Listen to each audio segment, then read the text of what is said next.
Perkenalkan, nama saya Syamsun Kawaki Bufukoha, NPM 1901012040,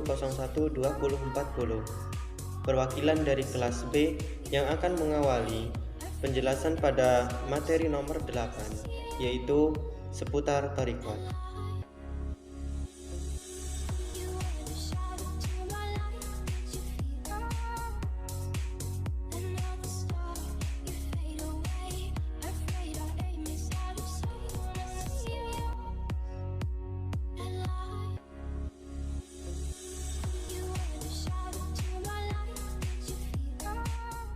Pengertian thariqat.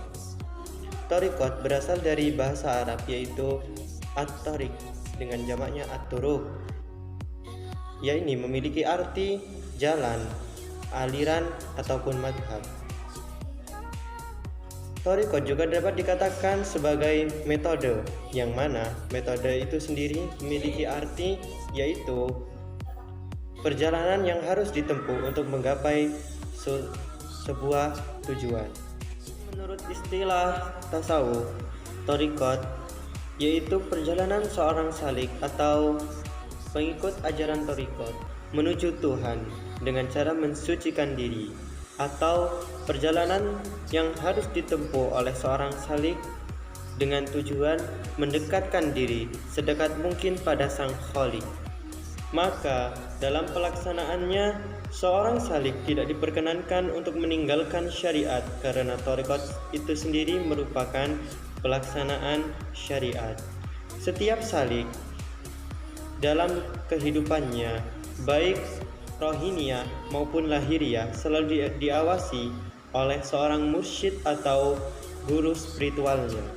Oleh karena itu, setiap mursyid dituntut memiliki ilmu kerohanian, misalnya ilmu psikospiritual, guna untuk memahami tingkat spiritual murid-muridnya. Di sini saya akan menyampaikan materi hubungan thariqat dengan tasawuf. Sebagaimana telah diketahui secara umum bahwa tasawuf adalah usaha mendekatkan diri kepada Allah dengan sedekat mungkin melalui penyesuaian rohani dan memperbanyak ibadah. Usaha mendekatkan diri ini biasanya membutuhkan bimbingan seorang guru atau syekh.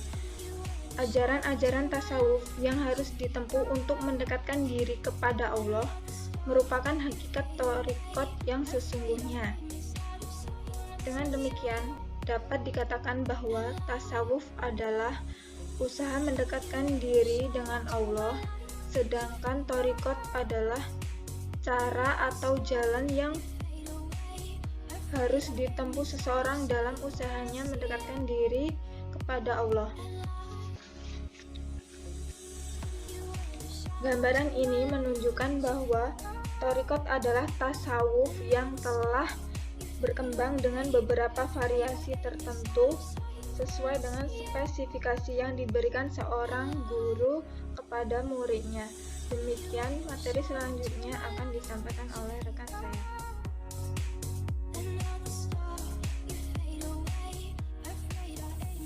Assalamualaikum warahmatullahi wabarakatuh. Perkenalkan, nama saya Sikitur Wahyudi, NPM 1901011154, nomor urut 096. Di sini saya akan menjelaskan tentang sejarah dan perkembangan thariqat. Pada awalnya, thariqat itu merupakan bentuk praktek ibadah yang diajarkan secara khusus kepada orang-orang tertentu. Misalnya, Rasulullah mengajarkan wirid atau zikir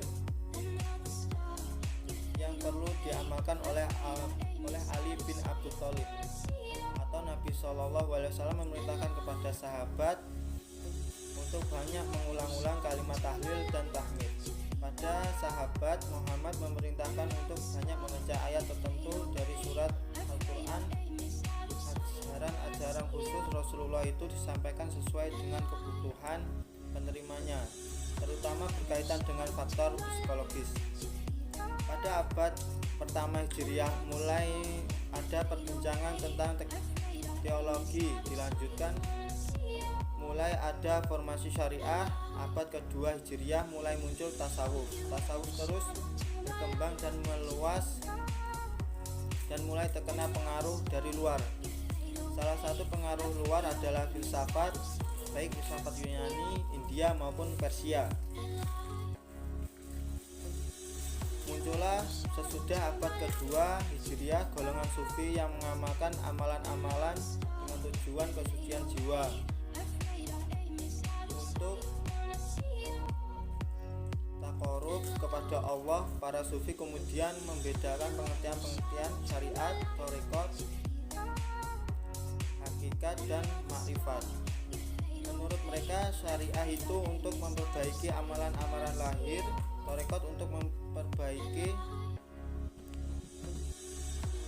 amalan-amalan batin atau hati, dan hakikat untuk mengamalkan segala rahasia yang gaib.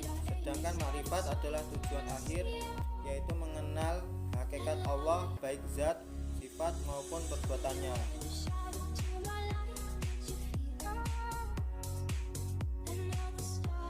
Pada abad ke-5 Hijriah atau 13 Masehi barulah muncul thariqat sebagai kelanjutan kegiatan kaum sufi sebelumnya. Hal ini ditandai dengan setiap silsilah thariqat selalu dihubungkan dengan nama pendiri atau tokoh-tokoh sufi yang lahir pada abad itu.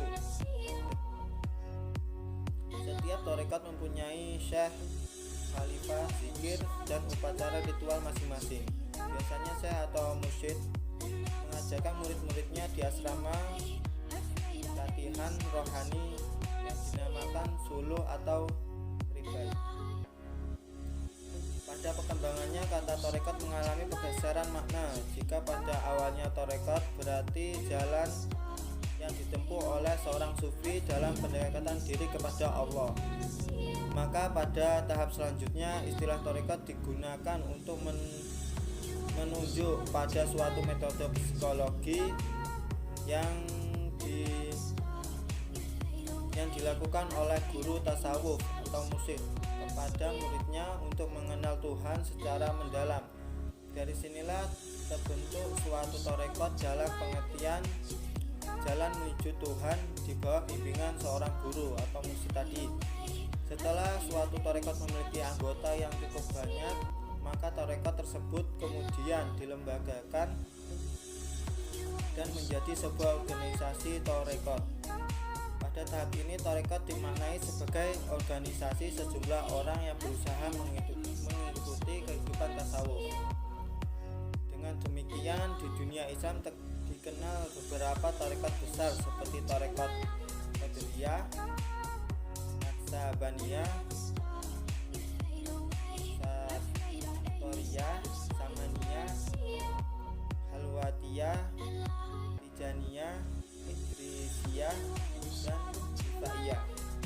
Demikian tadi yang dapat saya jelaskan tentang sejarah perkembangan thariqat. Saya akhiri, wabillahi taufiq wal hidayah. Wassalamualaikum warahmatullahi wabarakatuh.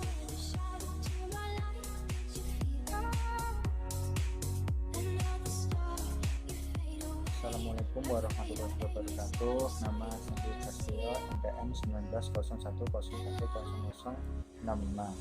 Aliran tarekat atau thariqah. Dari sekian banyak aliran thariqah yang ada di dunia yang muncul sejak abad ke-12, yang bisa saya rangkum antara lain: 1. Tarekat Qadariyah yang dihubungkan kepada Syekh Abdul Qadir Al-Jailani yang wafat di Irak. Aliran beliau mempunyai penganut di Irak, Turki, Sudan, Cina, India, dan Indonesia. Yang kedua, Tarekat Rifaiyah dihubungkan kepada Syekh Ahmad Ar-Rifai. Beliau wafat di Irak. Aliran beliau mempunyai pengikut di Irak dan Mesir. Ketiga, Tarekat Sajiliyah dihubungkan kepada Syekh Ahmad As-Sajili. Beliau wafat di Mesir. Beliau mempunyai pengikut di Mesir, Afrika Utara, Syria, dan negeri Arab lainnya.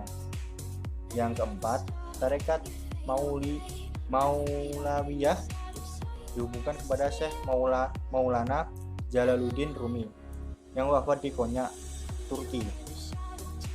Beliau berpengaruh pada masyarakat Turki. Yang kelima, tarekat Naqsyabandiyah yang dihubungkan kepada Syekh Bahauddin Naqsyabandi yang wafat di Bukhara atau kota Bukhara pada tahun 791 Hijriah. Aliran beliau mempunyai pengikut di Asia Tengah, Turki, India, Cina, dan Indonesia.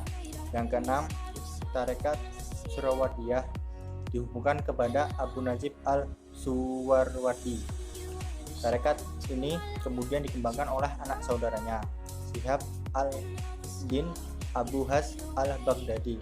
Dia menyusun kitab Awarifu al-Ma'arif yang berisi aturan-aturan tarekat.